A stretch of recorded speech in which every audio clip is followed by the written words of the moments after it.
오늘 우리에게 주신 하나님의 말씀은 베드로전서 4장 1절부터 2절까지의 말씀입니다. 베드로전서 4장 1절부터 2절까지의 말씀을 가지고 남은 날을 어떻게 살 것인가, 남은 날을 어떻게 살 것인가 라는 제목으로 하나님의 말씀을 함께 상고하도록 하겠습니다. 오늘 본문 베드로전서 4장 1절부터 2절까지의 말씀입니다. 그리스도께서 이미 육체의 고난을 받으셨으니 너희도 같은 마음으로 갑옷을 삼으라. 이는 육체의 고난을 받은 자는 죄를 그쳤음이니 그 후로는 다시 사람의 정욕을 따르지 않고 하나님의 뜻을 따라 육체의 남은 때를 살게 하려 함이라. 아멘. 사도 베드로는 여기서 육체의 고난을 받은 자라고 말하고 있는데요. 이는 저와 여러분들, 하나님의 자녀들, 성도들을 말하고 있는 거예요. 이 땅을 살아가는 하나님의 자녀들이, 그리고 하나님의 자녀들의 삶이 우리 주 예수 그리스도와 하나 되어 있고 연합되어 있기 때문에 그리스도의 고난이 우리의 고난이 될 수밖에 없다는 것이죠. 뿐만 아니죠. 그리스도의 고난이 우리의 고난이 된 것처럼 똑같은 원리로 그리스도의 영광이 우리의 영광이 된다는 것입니다. 이렇게 그리스도 안에 거하여 그분과 연합되어 살아가는 신자들에겐 어떤 일이 일어났는가? 죄가 그쳤다라고 이야기합니다. 거듭난 하나님의 자녀들은 그리스도의 남은 고난을 자신의 삶에 채우며 살아가기를 즐거워하게 됩니다. 이는 예수님께서 자원하사 즐겁게 십자가를 지셨던 것과 똑같은 마음이겠죠. 그러기에 사도 베드로는 그리스도를 따라 살아가는 하나님의 자녀들에게 우리도 주님과 같은 마음 그리고 같은 생각으로 무장하여서 이 세상을 살아가야 한다, 이렇게 권면하고 있는 것입니다. 사도 바울도 우리를 군사로 부르심을 받은 자다, 이렇게 표현했잖아요. 같은 맥락이에요. 항상 깨어서 경건을 추구하며 거룩한 삶을 애쓰지 않는다면 우리의 삶은 마귀의 먹잇감이 될 수밖에 없을 것입니다. 그래서 매일 새벽 광야길에서 하나님께서는 만나를 주사 이스라엘 백성들이 매일매일 아침마다 하나님을 의지할 수 있게 그렇게 해주신 거예요.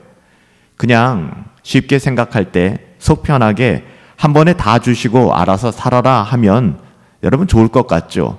우리는 악해서 넘어지고 쓰러지며 죄로 오염될 것이 너무나 뻔하기 때문에, 그래서 하나님께서는 매일 아침 일용할 양식을 주시고 그것을 친히 우리에게 구하라 라고 말씀하신 거예요. 우리를 위해서 그렇게 말씀하신 것이죠. 우리는 죄와 사망의 권세로부터 우리 주 예수 그리스도로 말미암아 거룩하다, 의롭다 인정함을 받게 된 하나님의 자녀들이잖아요. 하나님의 자녀들인 우리는 죄에 대하여 죽은 자로 우리를 여겨야 합니다. 로마서 6장 6절부터 7절 말씀에 보니까 우리가 알거니와 우리 옛사람이 예수와 함께 십자가에 못 박힌 것은 죄의 몸이 멸하여 다시는 우리가 죄에게 종노릇하지 아니하려 함이니 이는 죽은 자가 죄에서 벗어나 의롭다 하심을 얻었음이니라, 이렇게 말씀하고 있습니다. 그리스도께서 우리를 위해 대속의 고난을 받으신 목적이 뭐라고 얘기하고 있어요? 여러분, 오늘 이 말씀을 우리가 잘 새겨들어야만 합니다.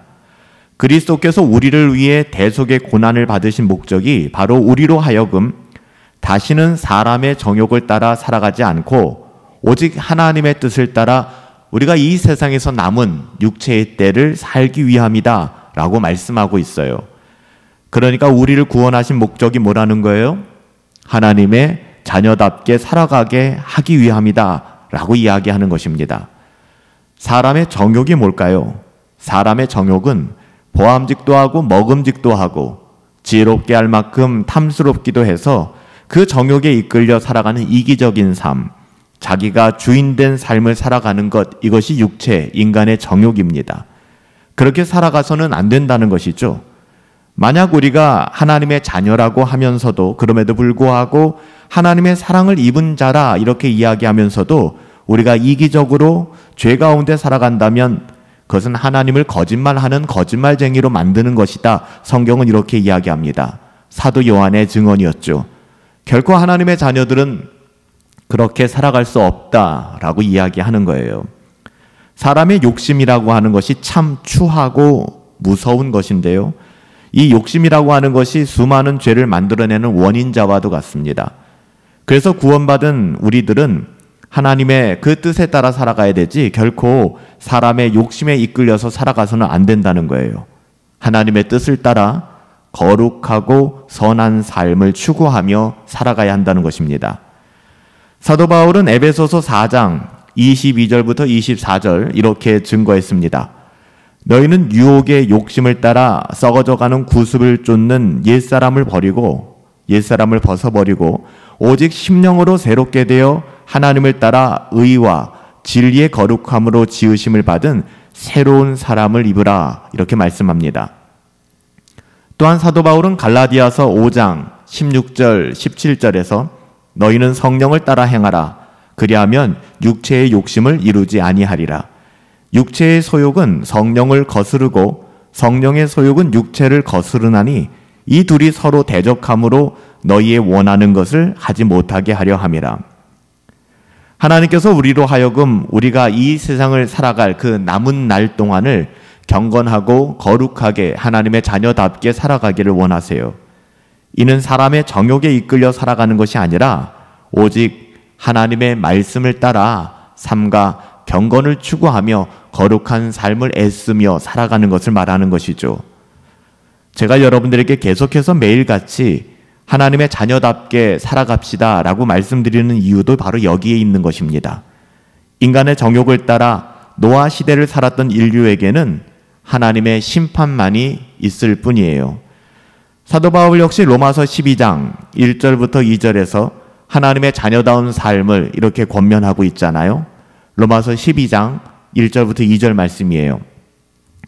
그러므로 형제들아 내가 하나님의 모든 자비하심으로 너희를 권하노니 너희의 몸을 하나님이 기뻐하시는 거룩한 산 제사로 드리라. 이는 너희의 드릴 영적인 예배니라. 너희는 이 세대를 본받지 말고 오직 마음을 새롭게 함으로 변화를 받아 하나님의 선하시고 기뻐하시고 온전하신 뜻이 무엇인지 분별하도록 하라. 이 세상에서 우리에게 남은 날들을 이 세대를 본받으며 살아가는 것이 아니라 오직 마음을 새롭게 하고 하나님의 선하시며 기뻐하시며 온전하신 뜻을 바르게 분별하여서 믿음의 사람 노아와 같이 하나님과 동행하며 살아가라는 거예요. 그렇게 살아갈 수 있는 저와 여러분, 그런 은혜가 저와 여러분들 가운데 함께하기를 예수님의 이름으로 축복합니다. 살아계신 아버지 하나님, 우리의 남은 날을 이 세상에서 어떻게 살아가야 하나요? 지금까지도 우리는 우리 자신의 정욕만을 소중히 여기며 내가 원하는 대로, 내가 생각하는 대로 살아왔음을 회개합니다. 하나님, 날마다 하나님의 자녀로서 명예를 지키며 하나님의 자녀답게 살아갈 수 있는 은혜를 더하여 주시옵소서. 모든 정욕을 십자가에 못 박고 바르게 분별하여 주님 가신 그 길로 행할 수 있기를 소원하옵고 예수님의 이름으로 기도하옵나이다. 아멘. 우리가 이 세상에서 살아가야 될 날이 얼마나 될까요?